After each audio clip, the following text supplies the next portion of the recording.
Okay, so today's topic is power of now, and you will find out why I choose that.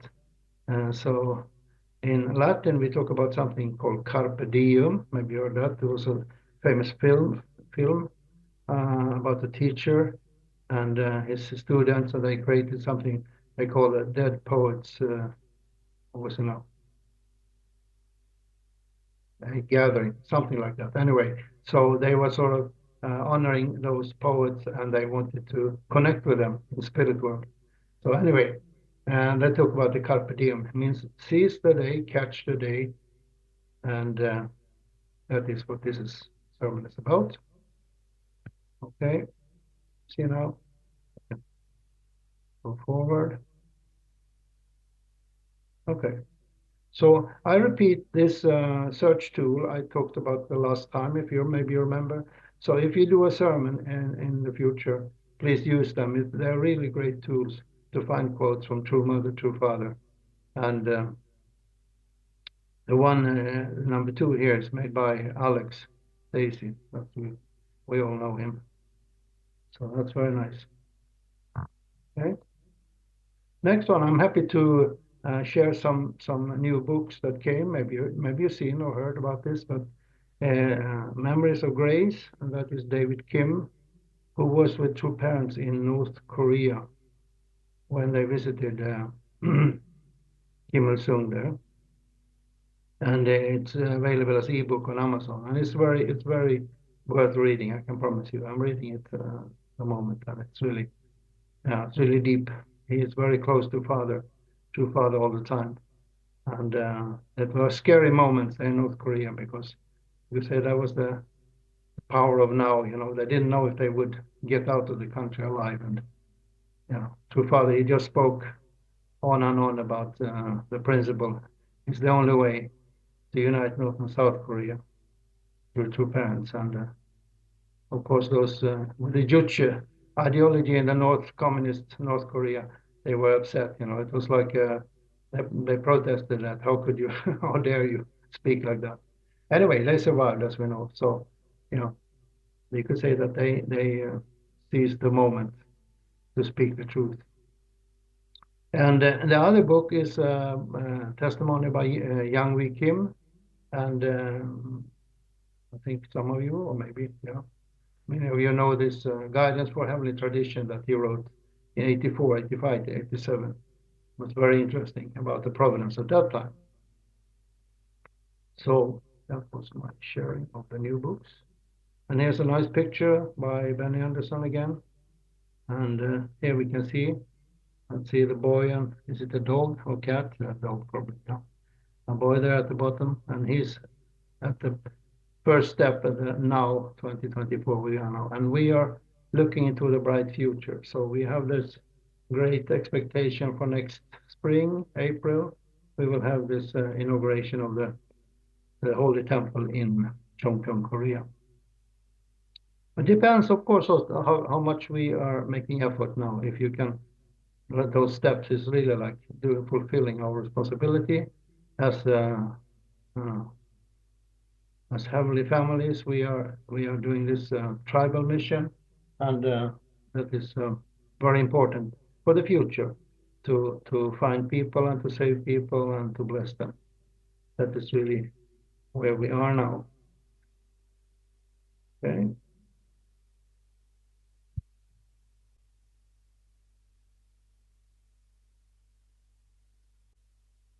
So in Matthew, it says, "For us were the days of Noah, so it will be the coming of the Son of Man. Whereas in those days before the flood, they were eating and drinking, marrying and giving in marriage, until the day when Noah entered the ark. And they were unaware until the flood came and swept them all away. So will be the coming Son of Man." This is really where we are now. We could say like the whole earth, the whole globe is like Noah's ark. All humankind, all people there. And not only there, but also the spiritual outside. It's connecting.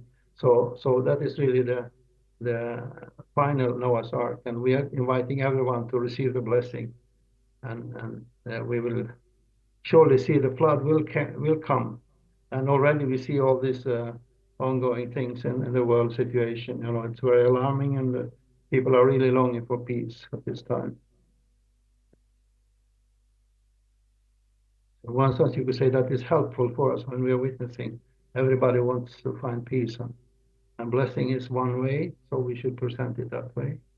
A solution to world conflicts. And here's another quote then 2 men will be in the field, one will be taken and one left. 2 women will be grinding at the mill, one will be taken, one left. Therefore stay awake, for you do not know on what day the Lord is coming. That is, of course, talking about about the second coming and also Jesus. Know this, that if the master of the house had known in what part of the night the thief was coming, he would have stayed awake and would not have let his house be broken into. Therefore you also must be ready, for the Son of Man is coming at an hour you do not expect. Here we can see the history in Korea. Like True Father, he met a lot of persecution and even danger, life danger, in the early days, in the 40s and 50s in Korea.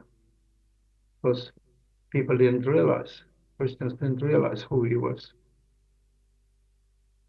Then the kingdom of heaven shall be likened to 10 virgins who took their lamps and went out to meet the bridegroom. Now 5 of them were wise and 5 were foolish. Those who were foolish took their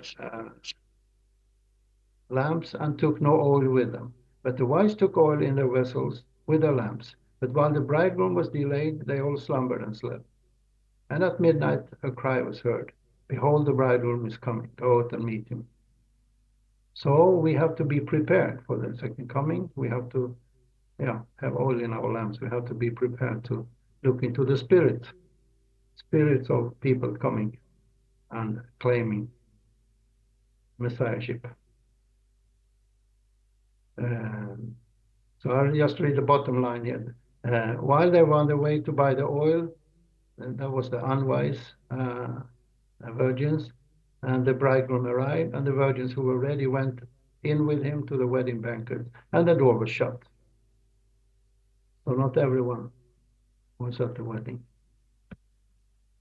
And here Jesus talks about Jerusalem's future. They will not leave one stone upon another in you, because you did not know the time of your visitation. They will crush you into the ground, and your children with you. Your enemies will not leave a single stone in place, because you did not recognize it when God visited you. Later the others also came. Lord, Lord, they said, open the door for us. But he replied, truly I tell you, I don't know you. Therefore keep watch, because you don't know the day or the hour. A similar message, we don't know when this will happen. But thanks to all the spiritual surrounding True Father, when he started his mission, they could see the spirituality of his messiahship. So here I listed a couple of times, so moments are very critical now in the biblical history. So of course the fall of man was very crucial. You could say it's really like a tipping point, that we got all those problems that we still have today. And another example, Abraham's offering, he forgot to cut the birds. And Jesus coming, Jesus asked 3 of his disciples to pray with him in Gethsemane, and they fell asleep, not 1 time, but 3 times. And of course, that was, I don't think they were tired. It was a spiritual sleep. They were attacked by the dark forces of the spirit world. Because it was a crucial moment where the fate of Jesus was sealed. And even at a late hour, when the people were asked, do you want Barabbas or Jesus to be killed? And they say, crucify Jesus, crucify. So that late hour, there still were forces trying to save Jesus. They had the wife of this whoever persecuted Jesus at that time had a dream, and she told the dream to him. So it is there again. You can see like a divine principle truth that Jesus didn't come to die, because spirit world really tried to save his life. So this is where we are now, 2024, and we have True Mother. We focus on her, and she's the center on the earth. And then we have True Father and Jesus, of course, in the spirit world, and the future, all the blessed generations that are coming. from the blessed couples. And the blessings are in millions now in the spirit world and also on earth. So it's going forward year by year, day by day. And we are going into the time of Chongelguk and eternal kingdom of heaven. And both Jesus, Samyang Moon, Hakyahan Moon could see the providential value of now at that time. Yeah? So that's why they started the mission and they tried to fulfill it. Jesus tried to fulfill it. Even he went to the desert and he fasted 40 days and he was tempted by Satan and he won the spiritual foundation for his victory, spiritual victory there. So he could see the future, the possible future, even at that hour when his disciples were not supporting him. Okay, so here's a couple of years that you will know well. True Father born 1920, 1935, got his mission. 1945, public mission. 54, starting of Holy Spirit Association for Unification of World Christianity. 1960, the blessing. And 92, True Father proclaimed True Mother his equal. Okay. So here are some other books and texts that talks about now and the future. So here I got my idea of this sermon, Power of Now by Eckhart Tolle, became a bestseller in 1999. Maybe you know that book. Of course, The Miracles, another famous book where Jesus is claiming to speak through a medium in USA. 75 is interesting. That was the time when True Father was in USA, and he was in the middle of making his foundation there. So the book Power of Now by Eckhart Tolle, the concept of self-reflection and presence in the moment and presented along with simple exercises for the achievement of its principles. Published in the late 1990s, the book has been translated to 33 languages. It became very popular. On one level, he says in the book, I draw your attention to what is false in you. And here I'm thinking about the fallen nature and how it affects us. That is false. That is not the true. The true man is inside of us, but we have this fallen nature also. On another level, I speak of profound transformation of human consciousness, not as a distant future possibility, but available now, no matter who or where you are. So this is quite interesting that he is talking about this 1999. That was just a year before starting Chongelguk province. So here I see a pattern. At least I imagine a pattern that what true parents are doing and what True Father is inaugurating is affecting all mankind. So Eckhart Tolle, I'm sure he was not thinking about Unification Church or True Parents, or probably didn't know about them. But anyway, he picked up this spirit, you could say. So, spirit of truth. And here's a Course in Miracles. I remember Lenny Hassenen, you all know. So whenever I visited Lenny, he always talked about this, A Course in Miracles. He was reading it, and it was really his favorite. And here's a quote. Miracles occur naturally as expressions of love. The real miracle is the love that inspires them. In this sense, everything that comes from love is a miracle. I think that's beautiful. Everything that comes from love is a miracle. True Father talks all the time about true love, true love, true love. That is the solution to everything. And this, I think, you know, the introduction to the one principle. Everyone is struggling to attain happiness and avoid misfortune.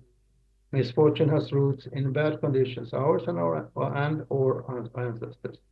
And we call karma, can call karma also. So we really need true parents, we need the blessing, we need forgiveness to reach this eternal happiness. So here we see biblical history and Old Testament.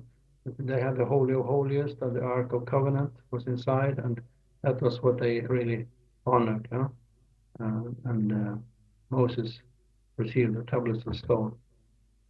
And Power Now was the keeping of the covenant. That was the Jewish tradition, and that was the foundation for Israel and a foundation for Jesus, first coming.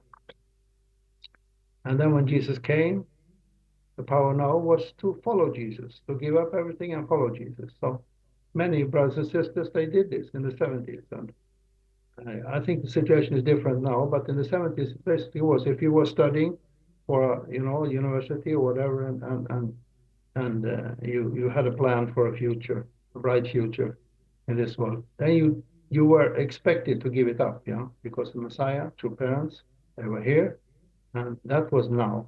So now in the 70s was to give up your plans and work for the providence. That was the most important thing now at that time. So the same like with Jesus and the disciples was what he needed. He needed support to fulfill his marriage. And during 2,000 years, we have had this Holy Communion as the center. Jesus and the Holy Communion has been the center for Christian faith.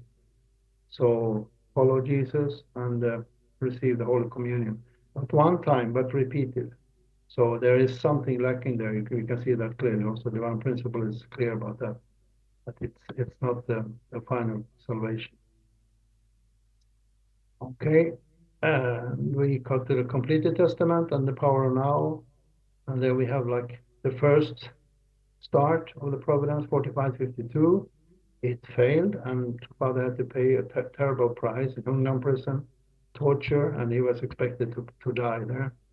But he survived with God's power and spiritual support, and he could start the new providence then. So he wrote the original divine principle, 51, 52, and 54 he started our movement. And that's where we are now. So here I take an example. This is for me. Maybe you don't agree, fine with me, but for me, AI, artificial intelligence, you all hear about it, talk every day. I see here in the news media, and I think it's like the ultimate solution to all problems. Anyway, I think it's a gift. It's like part of this God's third blessing. So we do need AI, but it can be used for good or for bad, just like a gun. You use a gun to hunt and get food, and you can also use it to murder people, and that's terrible, commit crimes. So especially in my country, Sweden, as you know, they have a lot of problems with this criminal gang. So I really see like, yeah, evil is on the march also at this time. That we say we are in the providence of good taking over evil, but in my country, I worry a lot about Sweden. So, okay, so here we come to the and now the power of now. We are 2024. We have the Chongqing one, that is our center activity, and then we have the new sanctuary in April 2025. And we focus on true parent, Demoning, Hungjim, and Hojinim. And here I have an example of Chongqing one: prayers, text reading, breakout, sharing, announcement, inspirational music, unison prayer. And we have we call it resonance prayer, and the final say. It's just an example. It can be different, of course, but Chongqing one is really central for our activities now, 24. So here's resonance. So resonance prayer is really like about us resonating with the spiritual and the God and God's providence. So we are becoming like tuning forks, and through prayer and this offering, we become like you can say like mediums for the good spirit world to express themselves in this time that we live in now. That's interesting. So many testimonies from Korea comes to this conclusion. This resonance prayer can be a little bit awkward in the beginning maybe, but then after some time, suddenly everybody starts praying similar prayers. I heard this testimony several times. So there's like some kind of force, uniting force around this resonance prayer. Interesting. So both Jesus, Sangyamun, Hakyamun could see the providential value of now. Now, of course, we always have now with us, whatever, like Adam and Eve, they fell. So now was with them also before the fall and after the fall. But it was a different situation. But of course, the power of the now is there all the time. So whenever you start, that moment is important for the future. So let's have that as a conclusion of this sermon. To take care, carpe diem, take care of the moment, and don't spoil it, don't throw it away.